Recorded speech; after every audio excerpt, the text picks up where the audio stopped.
जय हिंद स्टूडेंट्स। जैसा कि आप सबको पता है, हमने रिवीजन सीरीज स्टार्ट कर रखी है अकाउंटेंसी क्लास 12th की।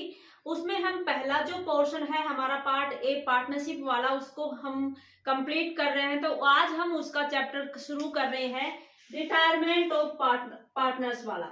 या तो हमारा पार्टनर रिटायर हो जाता है या हमारे पार्टनर की डेथ हो जाती है। अगर पार्टनर की डेथ हो जाती है या रिटायर्ड हो जाता है, तब हमें क्या क्या अकाउंटिंग ट्रीटमेंट्स करने होते हैं। आज के चैप्टर में हम ये पढ़ेंगे। चैप्टर में हमारे क्या कर रहा था, एक नया पार्टनर एडमिट हो रहा था हमारी फर्म में।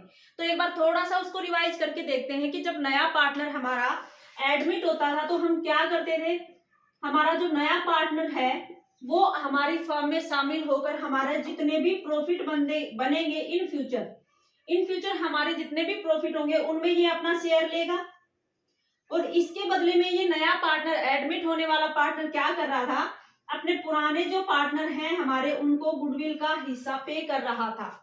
ऐसा ही हो रहा था। क्यों? क्योंकि देखो, जब हमारे पुराने पार्टनर अपने प्रॉफिट में से कुछ हिस्सा निकालकर नए एडमिट होने वाले पार्टनर को दे रहे हैं, तो उसको कंपनसेट करने के बदले में जो नया आदमी हमारी पार्टनरशिप में शामिल होने आ रहा है, उसकी मार्केट में कुछ गुडविल होगी, उसका हिस्सा उसको पे कर रहे थे कंपनसेट करने के लिए। अब हम क्या कर रहे हैं, यही एडमिट होने वाला पार्टनर हमारा आज क्या हो रहा है, रिटायर हो रहा है। तो रिटायरमेंट के टाइम हमारा एक पार्टनर अपनी पार्टनरशिप छोड़कर जा रहा है। तो इसका मतलब क्या है कि जब भी कोई रिटायर होता है या कोई एडमिट होता है, पहले वाली पार्टनरशिप पूरी तरह से खत्म हो जाती है, नई पार्टनरशिप वहां पर शुरू हो जाती है। तो अब ये जो पार्टनर है अगर हमारा रिटायर हो रहा है, तो रिटायरमेंट के टाइम पर ये अपनी पूरी फर्म जितना प्रॉफिट कमा रही थी, उस प्रॉफिट में से अपना एक पार्टनर हमारा जो रिटायर होने वाला है, उसके प्रॉफिट के हिस्से को रिमेनिंग पार्टनर जो होंगे वो अब लेना शुरू कर देंगे। मतलब जो पार्टनर हमारे रह जाएंगे वो क्या करना शुरू कर देंगे, गेन कर देंगे। यहाँ पिछले चैप्टर में एडमिशन के टाइम पर हमारे जो पार्टनर थे, मान लो हमारे दो पार्टनर थे काम करने वाले, इन्होंने सी को नए पार्टनर के रूप में शामिल किया था। अब ये जो अपना प्रॉफिट कमा रहे थे उस हिस्से में से सी को दे रहे हैं। मतलब क्या कर रहे थे, हमारे एडमिशन के टाइम पर तो हमारे पुराने जो पार्टनर होते हैं वो क्या करते हैं, सेक्रीफाइस करते हैं। और जब रिटायर होता है तो उस वाला हिस्सा, यही तीन, अब यहाँ देखो एडमिशन के टाइम पे हम क्या बात करें, ए बी थे और सी नया शामिल हुआ था। अब हमारा रिटायरमेंट के टाइम पे ये तीनों काम कर रहे हैं और इनमें से कोई भी एक पार्टनर, मान लो हमारा सी जो है वो रिटायर होकर जा रहा है, अगर ये हमारी पार्टनरशिप में से अब निकलना चाह रहा है, तो हमारे पार्टनर जो दो बचेंगे वो क्या करेंगे, ये तीनों अब जो प्रॉफिट बांट रहे थे अब ये अपना हिस्सा नहीं लेगा, इन फ्यूचर हमारी पार्टनरशिप में से निकल जाएगा। तो हमारे जो पार्टनर रह जाएंगे रिमेनिंग, वो अब उस प्रॉफिट को बांटना शुरू कर देंगे। तो इसका मतलब क्या करेंगे, वो अब गेन करेंगे, जो रिमेनिंग पार्टनर रह जाएंगे वो गेन करेंगे। तो इस चैप्टर में हमें क्या करना होगा कि हमारा रिटायर होने के बाद प्रॉफिट शेयरिंग रेशो क्या रहता है पार्टनर का, एक तो हमें ये कैलकुलेट करना सीखना है, और हमारे जो पार्टनर होंगे वो गेन करना शुरू करेंगे, वो गेनिंग रेशो निकालेंगे। इसके बाद वही जो पिछला चैप्टर था, एडमिशन के टाइम पे भी हम क्या कर रहे थे कि ये गुडविल है इसका ट्रीटमेंट कर रहे थे। का मतलब कि हमारी गुडविल जो है नया पार्टनर लेकर आ रहा था, वो पुराने पार्टनर आपस में बांट रहे थे, लेकिन अब यहाँ गुडविल जो है ये तीनों मिलकर काम कर रहे थे, ए बी सी, और तीनों पार्टनर जो है मिलकर काम कर रहे थे अभी तक फर्म में। लेकिन अब सी ने डिसीजन लिया कि अब मैं पार्टनरशिप खत्म करना चाहता हूँ। तो अब ये तीनों ने मिलकर जो गुडविल कमाई है अभी तक, तो उस गुडविल में इसका हिस्सा बनता है, तो ये अपनी वो गुडविल लेकर जाएगा। वही जैसे एडमिशन के टाइम पे या पीएसआर में चेंज के टाइम पे कर रहे थे, उसी तरह हम यहाँ गुडविल की ट्रीटमेंट करेंगे। वही हमारे यहाँ देखो, अब यहाँ भी पार्टनरशिप खत्म हो गई, अब जो दो पार्टनर बचेंगे उनमें नई पार्टनरशिप शुरू होगी। तो पहले की पार्टनरशिप जब भी खत्म होती है तो हमारे जब भी पार्टनरशिप खत्म कर रहे हो, उससे पहले के जितने रिजर्व हो, जितने प्रॉफिट हो, उनको एडजस्ट करेंगे, सभी पार्टनर्स के कैपिटल अकाउंट में उसको ट्रांसफर करेंगे, और जितना भी हमारा जैसे एसेट्स और लायबिलिटी है उनको रिवैल्यूएट करके देखेंगे, उन पर भी यदि कोई प्रॉफिट या लॉस बच रहा है तो सभी पार्टनर्स में ट्रांसफर करेंगे। और जैसे पिछले चैप्टर्स में हमने किया था कि नया प्रॉफिट शेयरिंग रेशो कैलकुलेट करके देखेंगे, वो भी इस चैप्टर में हमें करना है। तो पिछले चैप्टर की तरह ही इस चैप्टर में हमें क्या क्या करना है, सबसे पहले वहां पर भी हम नया प्रॉफिट शेयरिंग रेशो निकाल रहे थे, यहाँ भी नया प्रॉफिट शेयरिंग का रेशो जो है, नया प्रॉफिट शेयरिंग रेशो हमें यहाँ भी कैलकुलेट करना है। ये नया प्रॉफिट अब किन किन के बीच बचेगा, जो रिमेनिंग पार्टनर होंगे उनका नया प्रॉफिट शेयरिंग रेशो निकालना है। वहां नए पार्टनर को एडमिट कर रहे थे, उस टाइम नए को शामिल करके हम निकाल रहे थे। यहाँ पर जो पार्टनर रिटायर या डेथ हो जाएगी उसके बाद जो रिमेनिंग हो गए उनके लिए नया प्रॉफिट शेयरिंग रेशो निकालना है। और ये जो पार्टनर है, रिमेनिंग पार्टनर है, वो किस रेशो में गेन कर रहे हैं, वो गेनिंग रेशो निकालना है। क्योंकि गुडविल को हमें इस गेनिंग, जहां पिछले चैप्टर में हम सेक्रीफाइस रेशो में पार्टनर में गुडविल को डिस्ट्रीब्यूट कर रहे थे पुराने में, यहाँ अब क्या करेंगे, गेनिंग रेशो, जो रिमेनिंग पार्टनर हो जाएंगे जिस रेशो में गेन करेंगे वो उसी रेशो में हमारे रिटायर होने वाले पार्टनर को गुडविल का हिस्सा देंगे। तो गेनिंग रेशो कैलकुलेट करेंगे। दूसरा हम फिर गुडविल की ट्रीटमेंट कर लेंगे। एक हमारा पिछले चैप्टर में जैसे हम कर रहे थे, सभी रिजर्व्स को क्या कर रहे थे, हमारे रिजर्व थे या एक्यूमुलेटेड प्रॉफिट थे, उसको हम पिछले चैप्टर में तो क्या कर रहे थे कि हमारे पुराने पार्टनर थे उनमें डिस्ट्रीब्यूट कर रहे थे, उनके कैपिटल में ट्रांसफर कर रहे थे। लेकिन यहाँ जितने भी रिजर्व होंगे, प्रॉफिट होंगे, वो अभी तक जितने पार्टनर थे मतलब सभी पार्टनर्स में वो ट्रांसफर करेंगे। इसके बाद हम क्या करेंगे, रिवैल्यूएशन करके देखेंगे हमारी एसेट्स का और लायबिलिटीज का। एसेट्स और लायबिलिटीज के रिवैल्यूएशन पर जो भी प्रॉफिट या लॉस होगा वो सभी पार्टनर्स में डिस्ट्रीब्यूट करेंगे, जो रिटायर हो रहा है उसको शामिल करते हुए। इसके बाद हमारा जो रिटायर होने वाला पार्टनर है उसका जितना भी हिस्सा यहाँ बन रहा है, जितना पैसा उसको कैपिटल के तौर पर तुम्हें देना है, वो या तो बाय बैंक से हम या चेक या बैंक के थ्रू हम उसको कैश के थ्रू पेमेंट कर देंगे, या फिर अगर कैश में नहीं पेमेंट कर पाते हैं, लोन अकाउंट में इसके में जो पार्टनर है उसके लोन अकाउंट जो है उसमें ट्रांसफर, उसकी सारी पेमेंट जो हमें करनी है उसको ट्रांसफर कर देंगे। सबसे पहले तो हम क्या सीखेंगे, new profit sharing ratio. New profit sharing ratio calculate करेंगे। और कब, जब हमारा जो है पार्टनर या तो रिटायर हो रहा है या फिर पार्टनर्स की डेथ हो जाती है, तो उस सिचुएशन में जब हमें नया प्रॉफिट शेयरिंग रेशो कैलकुलेट करना है तो कैसे करेंगे। तो सबसे पहले तो क्या है कि जैसे मान लो 3 पार्टनर हैं हमारे पास, ए बी सी 3 पार्टनर हैं, ये हमारा जो प्रॉफिट है वो 3-2-1 रेशो में बांटते थे। सिर्फ इतनी इंफॉर्मेशन है और इसमें से ये कह देता है कि कोई भी एक पार्टनर बी जो है वो रिटायर हो गया, ये कह दिया जाता है हमें। तो बी रिटायर हुआ है, उसके बाद नया प्रॉफिट शेयरिंग रेशो कैलकुलेट करना है। तो इसमें बेटा हमें कुछ भी कैलकुलेशन नहीं करनी है। बी अगर रिटायर हो गया तो बी का हिस्सा निकाल दो, और जो रिमेनिंग पार्टनर है उनका जो हिस्सा था, ओल्ड रेशो था, वही रेशो इनका क्या रह जाएगा, नया भी वही रेशो बन जाएगा प्रॉफिट शेयर करने का। तो बी रिटायर होता है, ए हमारा पहले 3 हिस्से लेता था, सी हमारा 1 हिस्सा लेता था, यही 3-1 का रेशो इनका अब भी बन जाएगा। पहली कंडीशन यही है, नया पीएसआर निकालना हो। तो अब हमारे जितने पार्टनर्स हमें दे रखे हैं उनमें से कोई भी एक पार्टनर रिटायर होता है और उसके बाद ये कहा जाता है कि नया प्रॉफिट शेयरिंग रेशो निकालो, और कोई इन्फॉर्मेशन हमारे पास नहीं है तो हम क्या करते हैं, जो भी उनका पुराना रेशो रहेगा वही इनका क्या रहेगा, नया रेशो बन जाएगा। इसके अलावा अगर ऐसा हो कि 3 पार्टनर हैं हमारे, इस रेशो में बांटते थे और बी रिटायर हो गया, और अब ये कहते हैं कि बी के हिस्से को क्या करेंगे, ए और सी इक्वली गेन करेंगे। ठीक है, ऐसा लिख दिया जाता है क्वेश्चन में। करेंगे तब हम क्या करेंगे, बी का हिस्सा हमारा था 2 जो है रेशो था इसका, मतलब टोटल जो था हमारा पोर्शन 3:5 और 1/6 था, उसमें से हमारा बी का जो रेशो था वो 2/6 था। अब इस 2/6 को अगर कुछ भी नहीं लिखा होता तो सीधा हमारे जो पार्टनर है वही नया रेशो होता जो रेशो पहले था। लेकिन अब ये कह रहा है कि बी जो है वो रिटायर हो रहा है और बी का जो भी हिस्सा होगा प्रॉफिट का, उस हिस्से को ए और सी है वो इक्वली गेन करेंगे। मतलब 2/6 है, उसका हाफ पोर्शन है वो ए लेगा और उसका हाफ हमारा सी लेगा। तो अब इस सिचुएशन में हमें क्या करना होता है, जब नया प्रॉफिट शेयरिंग रेशो निकालने की क्वेश्चन कहता है तो 2/6 है, इसका हाफ कर दो,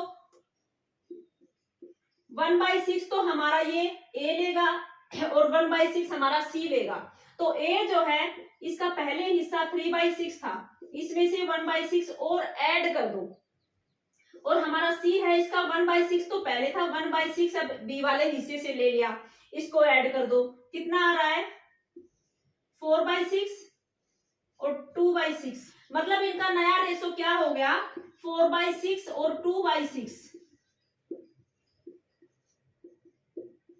2:1 रेशो जो है हमारा नया रेशो निकल जाता है ए और सी का।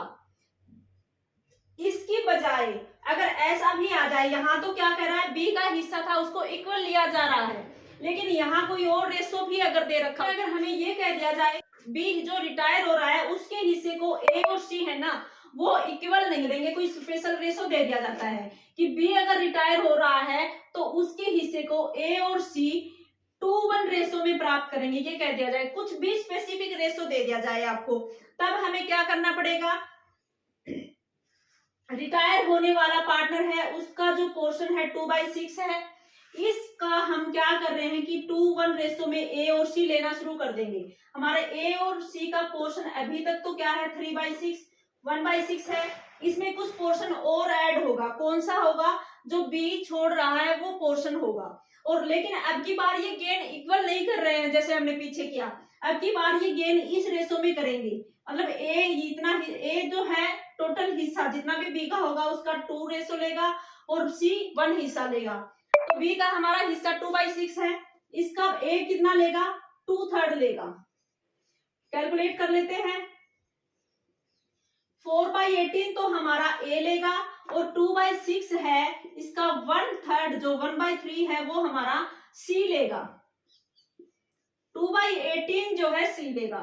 इस पोर्शन को अब इनका जो पुराना रेशो था उसमें ऐड कर देंगे, इन्होंने इतना गेन कर लिया हमारे बी के रिटायर होने की वजह से, इसको ऐड कर लो, और इसने गेन कर लिया 2/18, इसको ऐड कर लो, यहाँ पर ऐड करके देखते हैं, 18 हमारा एलसीएम आ रहा है, 3 3 जा 9 + 4, 13/18 जो है हमारा नया रेशो हो गया ए का, और ये कितना हो जाएगा 18 एलसीएम 3 + 2 5/18, 13 और 5 रेशो जो है वो क्या हो जाएगा, हमारा जो रिटायर होने के बाद रिमेनिंग पार्टनर बच गए ए और सी, वो उनका हमारा नया प्रॉफिट शेयर करने का रेशो 13:5 रेशो हो जाएगा। इस तरीके से हमें नया प्रॉफिट शेयर करने का रेशो कैलकुलेट करना है। इसके बाद हमें निकालना है, जैसे पिछले चैप्टर में एडमिशन के टाइम पर हम सैक्रिफाइस रेशो निकाल रहे थे, यहाँ हमें क्या रेशो निकालना है, रिटायर हो रहा है तो गेनिंग रेशो निकालना है बेटा। गेनिंग रेशो मतलब जो हमारे रिमेनिंग पार्टनर रह गए, जो पार्टनर रिटायर हो रहा है या डेथ हो रही है उसके हिस्से को गेन कर रहे हैं, तो गेनिंग रेशो का हमारा फॉर्मूला क्या था, नया जो रेशो है उसमें से हम पुराना रेशो जो घटा देंगे तो हमारा गेनिंग रेशो बच जाएगा। दोनों रेशो दे रखे होंगे कि हमारे पार्टनर पहले जिस रेशो में बांटते थे वो पुराना रेशो हो गया और उसके साथ नया रेशो हमें दे रखा है, नया रेशो कुछ भी नहीं दे रखा है तो हमारा गेनिंग रेशो वही पुराना रह जाएगा जो भी जिस अनुपात में वो बांटते थे, या फिर ये कह रखा है कि नए जो रेशो है उसको जैसे अभी हमने किया इक्वल बांट रहे थे तो 1:1 जो है नया रेशो हो गया, पुराना उसमें से घटा दोगे। इससे तुरंत पहले हमने बात की कि वो 2:1 रेशो में बांट रहे थे, वो हमारा नया रेशो दे दिया, इसका मतलब उन्होंने, और जो पुराना रेशो जिस रेशो में वो बांट रहे थे 3:2:1 में अभी एग्जाम्पल जो हमने किया उसमें, वो हमारा पुराना हो गया। इसमें से इन्हीं दो पार्टनर जो भी रिटायर होने के अलावा रिमेनिंग रह गए उन पार्टनर के नए वाले रेशो में से पुराना रेशो निकालोगे, वो हमारा गेनिंग रेशो हो जाएगा। और इस अभी जैसे एडमिशन के टाइम पर जब हम गुडविल थी, हमारी गुडविल का ट्रीटमेंट करना होता है, चाहे एडमिशन हो, रिटायरमेंट हो, पीएसआर में चेंज हो, कुछ भी हो, हम गुडविल को क्या कर रहे हैं, कौन सा पार्टनर यहाँ डेबिट होगा, कैपिटल अकाउंट कौन सा क्रेडिट होगा, ये देखना होता है। तो एडमिशन के टाइम पर नया पार्टनर हमारा गुडविल लेकर आ रहा था और पुराने पार्टनर्स को गुडविल दी जा रही थी, तो अगर जो भी पार्टनर गुडविल ले रहा है उसी को क्रेडिट कर रहे हैं। जब एडमिशन के टाइम पे हम क्या कर रहे थे, जो भी नया पार्टनर आया, मान लो ए भी पहले काम करते थे, सी नया आया है, सी गुडविल लेकर आया है, तो सी के करंट अकाउंट को हम डेबिट कर रहे थे और जो पुराने पार्टनर हैं उनके कैपिटल अकाउंट में उसकी गुडविल को ट्रांसफर कर रहे थे हम यहाँ पर। और किस रेशो में ले रहे थे, ये दोनों नए वाला पार्टनर जो गुडविल लेकर आ रहा था वो हमारे सैक्रिफाइस रेशो में ले रहे थे। अब अगर यहाँ हमारा पार्टनर रिटायर हो रहा है तो रिटायर होने वाला पार्टनर गुडविल लेकर जाएगा अपनी, क्योंकि उसने इतने सालों तक उस फर्म में काम किया है, तो उसके कारण भी जो भी रिजल्ट उनके इंक्रीज हुए हैं, जो भी उनकी मार्केट में गुडविल बनी है, इमेज बनी है, तो उसमें कहीं ना कहीं हमारा जो रिटायर होने वाला पार्टनर है उसके भी एफर्ट्स रहे होंगे, उसके कारण उनकी गुडविल बनी होगी, तो उसका फायदा उसको कुछ सालों तक आगे भी मिलता रहेगा। तो उसका हिस्सा जो रिटायर होने वाला पार्टनर है वो अपना गुडविल में से लेकर जाएगा। तो अगर वो नया पार्टनर गुडविल, यहाँ पर नया आने वाला पार्टनर लेकर आ रहा था, पुराने पार्टनर्स को हम सैक्रिफाइस रेशो में उनके कैपिटल अकाउंट में गुडविल ट्रांसफर कर रहे थे, कब एडमिशन के टाइम, एडमिशन के टाइम। अब रिटायरमेंट की बात हो रही है, इसके अपोजिट हो जाएगा हमारा गुडविल। हमारा जो अब रिटायर होने वाला पार्टनर गुडविल लेकर जा रहा है, तो क्रेडिट तो हम किसको करेंगे, जो रिटायर हो रहा है पार्टनर उसके कैपिटल अकाउंट को करेंगे। और इसको देगा कौन ये कैपिटल, हमारे रिमेनिंग पार्टनर जो बच जाएंगे, हमारे रिमेनिंग पार्टनर के कैपिटल अकाउंट से हम इसको डेबिट कर देंगे। Remaining partner capital account debit कर दिया जाएगा। और ये किस रेशो में करेंगे, जो अभी हम गेनिंग रेशो जो कैलकुलेट कर रहे थे उस गेनिंग रेशो में। और अगर गुडविल हमारी अगर बैलेंस शीट में पहले से शो हो रखी है, तो उस गुडविल को जब हमारे बुक्स में रिकॉर्ड कर रखा है हमने गुडविल को, मतलब गुडविल है हमारी बैलेंस शीट में लिख रखी है, तो इस गुडविल को, ये हमारे पहले की गुडविल है जब हमारी पार्टनरशिप रिटायर होने वाले पार्टनर्स को भी शामिल करने के साथ हमारी पार्टनरशिप चल रही थी, तो इस गुडविल को हम क्या करेंगे, सभी पार्टनर्स में डिस्ट्रीब्यूट करेंगे। इस गुडविल को राइट ऑफ करना है, इसलिए हम सभी पार्टनर्स, जितने भी हमारे पार्टनर्स हैं, हमारा रिटायर होने वाला पार्टनर है उसके सभी के कैपिटल अकाउंट को जो है डेबिट कर देंगे। इन सभी के कैपिटल अकाउंट से इसको राइट ऑफ कर देंगे बेटा। इसके अलावा जितने भी रिजर्व्स थे हमारे, जो हमारा रिटायर होने वाला पार्टनर है उससे पहले के रिजर्व्स बनाए हुए हैं, जो भी हमारा प्रॉफिट एंड लॉस का कोई क्रेडिट बैलेंस हो, कैसा भी रिजर्व हो, इन सभी पैसों को हम अभी जो एडमिशन के टाइम पर, जैसे हमारे जो पहले वाले पार्टनर थे, जो एग्जिस्ट पार्टनर थे, नया एडमिशन होने से पहले के पार्टनर थे, उनमें डिस्ट्रीब्यूट कर रहे थे। लेकिन रिटायर होने वाला पार्टनर है, अब यहाँ पर उसको भी शामिल करेंगे। सभी पार्टनर्स की कैपिटल अकाउंट में इन सभी रिजर्व्स को ट्रांसफर कर देंगे। क्यों कर देंगे, क्योंकि ये रिजर्व जो हम जब बनाए होंगे उस प्रॉफिट को कमाने में हमारा रिटायर्ड होने वाला पार्टनर भी शामिल है। अब हमारी पार्टनरशिप खत्म हो रही है, तो पार्टनरशिप खत्म होने से पहले के जितने भी प्रॉफिट हैं वो सभी पार्टनर्स ने मिलकर कमाए होंगे, तो वो सारे जो प्रॉफिट हो, रिजर्व हो, वो सभी पार्ट के कैपिटल अकाउंट में ट्रांसफर हो। इसी तरह जब हम रिवैल्यूएशन बनाएंगे, रिवैल्यूएशन पर जो भी प्रॉफिट होगा, जो भी गेन होगा या फिर जो हमारा लॉस होगा, उन सभी लॉस को भी क्या करोगे तुम, सभी पार्टनर्स में, ऑल पार्टनर्स के कैपिटल अकाउंट में ट्रांसफर करोगे। रिवैल्यूएशन अकाउंट बनाना हम पिछले चैप्टर में सीख ही चुके हैं। रिवैल्यूएशन अकाउंट से जो भी प्रॉफिट होगा, जो भी गेन होगा, जो भी लॉस होगा, उसमें सभी पार्टनर्स को शामिल किया जाएगा। सारी एडजस्टमेंट वही गुडविल की, रिजर्व्स की, रिवैल्यूएशन की सारी एडजस्टमेंट करने के बाद जितना भी पैसा हमारा रिटायर होने वाले पार्टनर्स का बनता है, जितना भी उसका कैपिटल अकाउंट में क्रेडिट होता है, वो सारा पैसा हमें क्या करना होता है, या तो बैंक या कैश के थ्रू हमें इसको पे कर देना होता है। अगर बैंक के थ्रू अगर पे नहीं कर रहे हो, तो हम क्या करते हैं, हमारे रिटायर्ड पार्टनर्स के लोन अकाउंट में इसको ट्रांसफर कर देंगे। इसका कैपिटल अकाउंट में जितना भी बैलेंस बन रहा है उसको रिटायर्ड पार्टनर्स का ही हमारा लोन अकाउंट जो होगा उसमें ट्रांसफर कर देंगे। आज के लिए इतना ही। Have a nice day, bye bye, मिलते हैं नेक्स्ट वीडियो में।